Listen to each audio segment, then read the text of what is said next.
nila ngayon. Habang sinasabi ng tagapagsalita ng Malacanang na si Claire Castro na gumagawa sila ng pinakamalaking investigasyon para mahanap at kung sino ang mga nagdako ng Kaban ng Bayan. Claire Castro, huwag kang magbabububuhan. Huwag kang magbabububuhan. Ha? Kasi magkakasabwat kayo eh. Imbestigahan nyo muna ang sarili ninyo. Diba? Kaya hindi ako maniniwala na may patutunguhan ang administrasyon ito at ang investigasyon na ito. Walang patutunguhan ng investigasyon na yan. Kasi kung meron, hindi na dapat imbestigahan yan. Hindi na dapat imbestigahan. Nakalabas na sa bansa eh.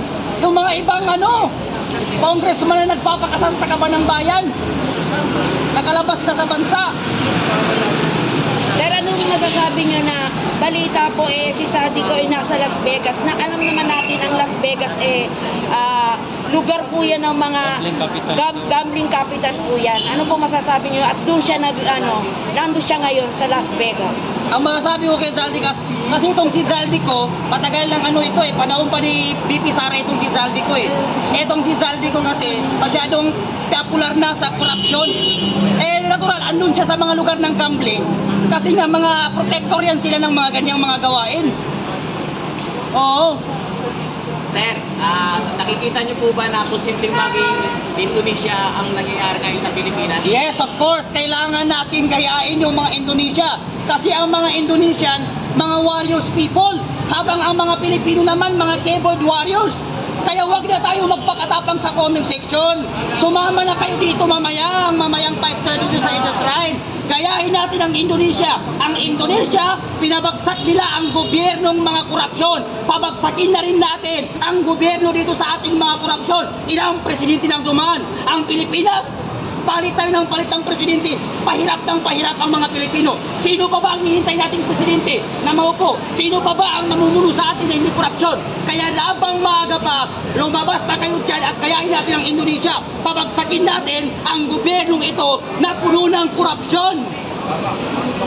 Oo, mas maganda yan. Sunugin natin ang bahay ng mga congressman na yan. Gaya ng ginawa ng mga Indonesia. Hindi ako matatakot kahit mamatay ko ngayon. Hindi ako matatakot na mamatay. Hindi ko pagsisisihan na nagsasalita ako ng katotohanan laban sa mga politikong buhaya na yan.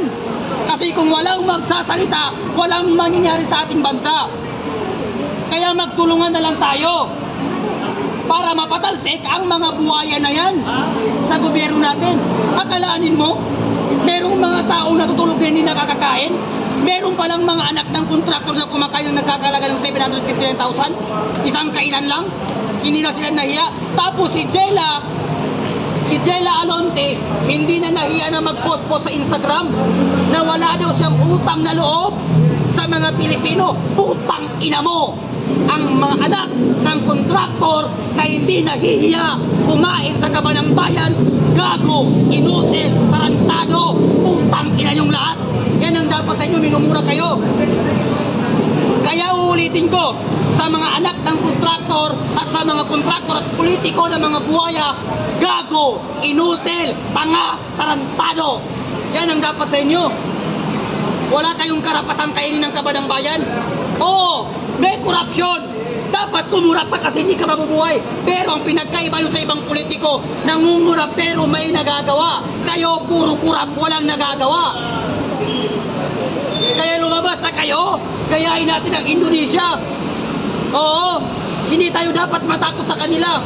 Hindi tayo dapat matakot sa politiko na mga kurakot. Bakit? Hindi sila magiging congressman, hindi sila mauupo sa posisyon kung hindi dahil sa atin. Kinakailangan na tayo. Pag oras na ng butante, pag eleksyon, hinahanap ang mahihirap. Pag ako ang nanalo, ibibigay ko ang lahat ng gusto ninyo. Merong libreng medical, merong libreng bigas. Pero pag naupo ang mga putang inang kurakot na yan, after election, hindi nila tayo naaalala. Hindi nyo ba napapansin? Makdo lang ang papasukan mo.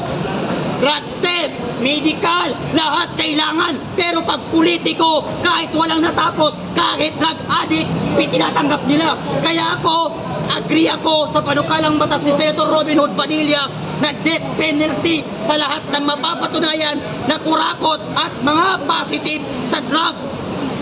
Pero bakit hindi nila ina-aproban? Bakit hindi ina-aproba ng administrasyon ngayon? Kasi alam natin na Pangulo mismo natin, drug addict. Addict. Sir, anong masasabi niyo dun sa pakiusap ng mga magulang tulad ni Claudine ko na wag silang isama na ipahiya sa social media dahil hindi raw kasali yung kanilang anak sa issue tungkol po dito sa flood control? Wow! Mahiya ka naman, Diskaya, Sara Diskaya. Pinakain mong anak mo galing sa nako tapos hindi isama-sama. Pati yung abogado ni Diskaya mukhang tanga eh. Lawyer ka pa naman, hindi ka marunong. Tanga ka ba? Huwag daw isali ang mga anak. Huwag daw isali ang Diskaya. Bakit Diskaya? Aba, ewan ko. Bakit ba Diskaya ng rapot? Tanga ka ba? Kaya hindi kasalanan ng tao. Huwag mong sisihin ng mga tao na mga Sara Diskaya ang kanilang inaatake ngayon. Bakit? Habang may mga taong walang masakyan, habang may mga taong lumulusog sa baha, kahit kapi wala sila, natutulog silang walang kain, abay meron palang pamilya sa likod ng bandang yon na nagpapakasasa sa kaban ng bayan. Sir, ito na lang, mensahe po kay Sara Diskaya dahil ayon po sa isang vlog, yung umano ay namataan na po siya na nasa Hanoi sa Vietnam. Oo. So, ibig sabihin, guilty talaga siya.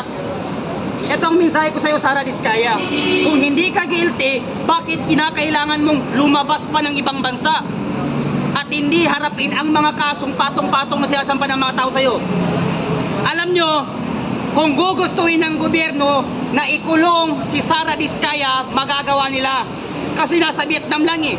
Eh si Alice Go, saan siya tagtakbo nun? Hinabol pa rin siya.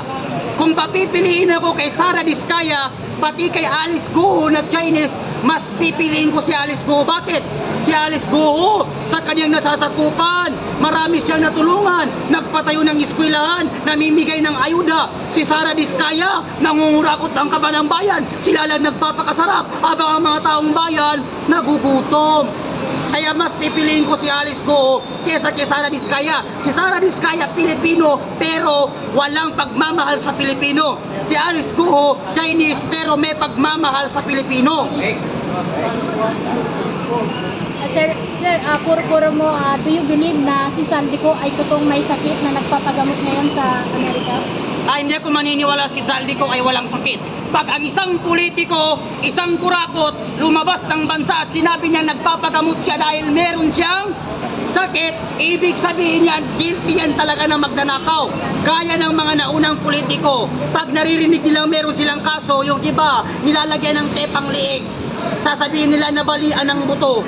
Ganun din si Saldico, para-paraan lang niya yan para makatakas. Sir, naniniwala ka ba na dapat na nating kunin ang lahat ng mga ninakaw ng mga pamilyang sangkot-sangkot po? Yes, of course! Kailangan nating bawiin ang lahat ng kayamanan ng kaban ng bayan na ninakaw at kinain ng mga politiko at ng mga kontraktor na yan. Karapatan nating hungkatin yan. Karapatan natin imbestigahan yan. Karapatan nating hanapin kung saan napunta as a taxpayer. Lahat tayo nagbabayad ng buwis at kinakain lamang nila. Kaya dapat nating bawiin ang lahat ng mga ninakaw nila. Kailangan maibalik yan sa kaban ng bayan. Yan ang dapat nating gawin.